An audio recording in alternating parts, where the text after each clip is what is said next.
All right, so now we're going to get into the fun stuff. Songwriting. Listen, I don't know a motherfucking thing about writing songs. I'm going to be honest with you. I don't know shit. I mean, you should be listening to someone who's sold 1 million records if you're interested in selling 1 million records.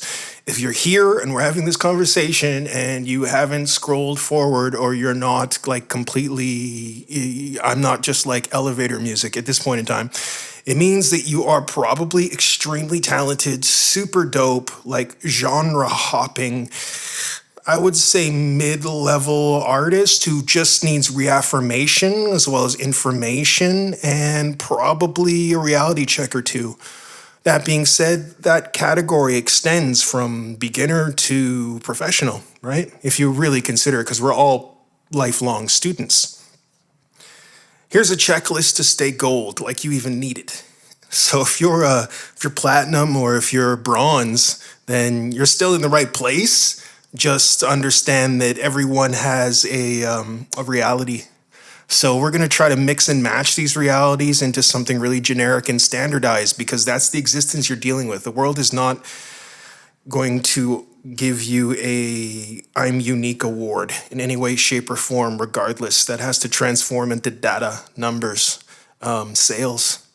So, okay, let's get mad generic. First of all, C major, G major, D major, and A major are like all modern music and songs, okay? So in pop, specifically, C major, G, and D kind of combined with like A minor and E. So you're looking at like scales that are like 2 to 5 in range. So if you've got some kind of algorithm. Ooh, first time we dropped that word, right? STEM, digital literacy. So if you have some kind of algorithm in your production equipment, if you're curious and you just want to ask Jeeves, or any other search engine or whatever your means are for access and to be able to understanding chords, whether or not you can play them, know that there's a limited amount that actually form the core and foundations of modern music. So you don't actually have to learn that much or learn how to read music theory at all. AKA, fuck rules. I say that not because, to degrade and dismiss the real musicians in like existence, but you have to put your ideas first and your ideas last. So in between is all the technical stuff and the mixing and the mastering and the polishing and the delivery and the content and the tone and the texture and the yada, yada, yada. It goes on and on and on. All that stuff is so you can put your ideas first, you can put your ideas last, because you have to remember, no matter what plans you have, they explode. That's what plans do. So I think the best way to make really incredible songs is to find really incredible and talented friends with super cool record collections. I can kind of promise you that that's going to lead to some place that's really productive. All right, regardless of your genre or what you want to do, just being exposed to people who are doper, better, more versed, knowledgeable, and experienced than you is like the quintessential way to learn and roll with the winners. Okay. Counting bars, 1, 2, 3, 4 counts in a bar. All right, you're gonna do a hot 16 of those.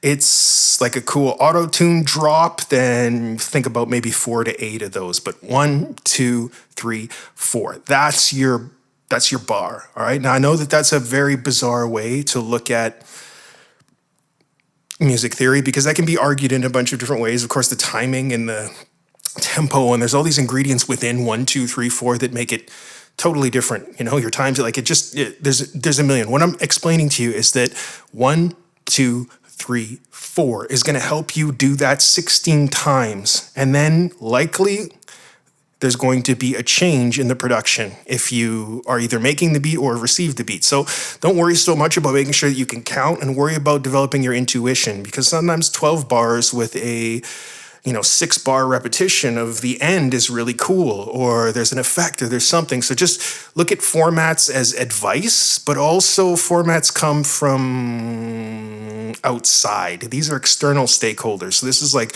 radio formats and television and production and broadcast standards. So all this stuff does exist for a reason, because you want people or certain people or the groups that you're targeting, at least that you've understood through your market research and your evaluation and development, that you have sourced as your priority groups. You want to be able to get this music to them. But at the same time, fuck all that. Just make art. Make it really dope. And be aware of what formats means, that you can play with it, because then that's power. Count your bars, understand your format, do whatever the fuck you want.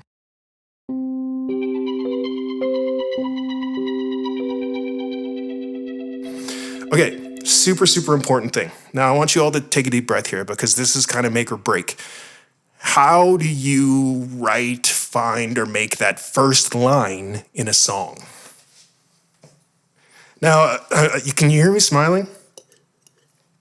This shit has never been an issue for Ira Lee, for me. All right, now I'm going to be, transparent, 100% straightforward on that.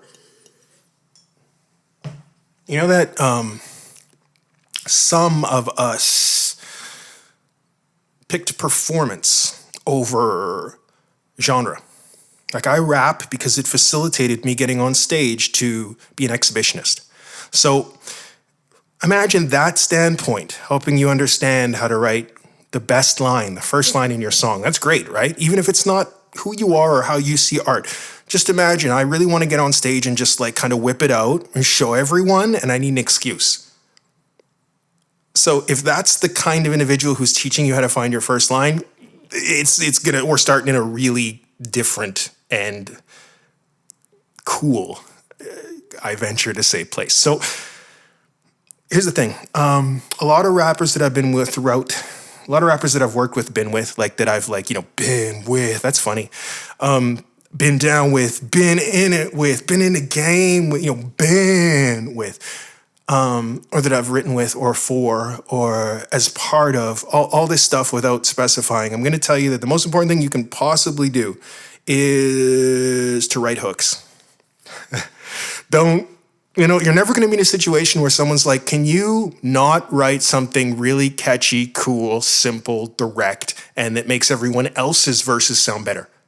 You're never going to be in that position. I don't give a shit what kind of poetry you do or lyrics you write or songs you sing. There is never going to be a time when someone says, don't do something that's going to make everyone better and serves the song completely and brings it all together. I mean, argue if you will.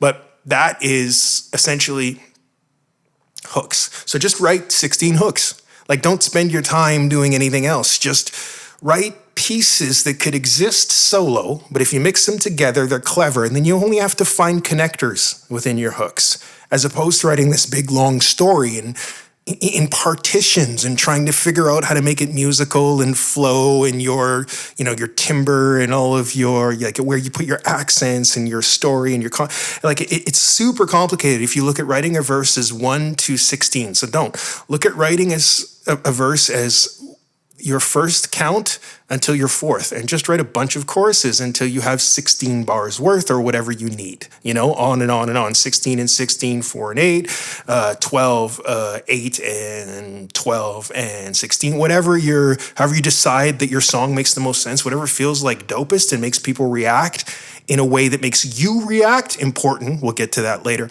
That is essentially what you want to do. And that's how you want your first line to be, is a result of the best line of all your choruses. Then you want your verse to be awesome choruses that are still almost as good as the first line. You know what I mean? To practice this, do it out loud over and over. The big problem is when you're writing raps on your computer or your phone or whatever, it's not the same experience as saying them out loud. You know if something sucks almost immediately in 3 important ways. As soon as you say it out loud, and you hear a beat in the background, as soon as you change the acoustics and the actual interpretation, you change the environment of your relationship with art, you start to know whether you're doing something that sucks and you want to do it over and over, or whether it's great. 2, you're going to know right away whether it's worth doing. Like if you're feeling it and if it hits. And that's not something that you necessarily need to present to other people until you have had an opportunity to experiment a bunch of different ways that it hits. So have confidence in a sense that if something is working, it's working, and you can feel it and you can massage it and you can nurture it. Third, you're really going to know if something is a great line or not by looking at you if you've properly disguised your genius. Now, I'm not saying steal from music or from other rappers or from anything else, but what I am saying is that true originality is just cleverly disguising your sources and building from. Don't reinvent the wheel. Like, there's so much awesome out there.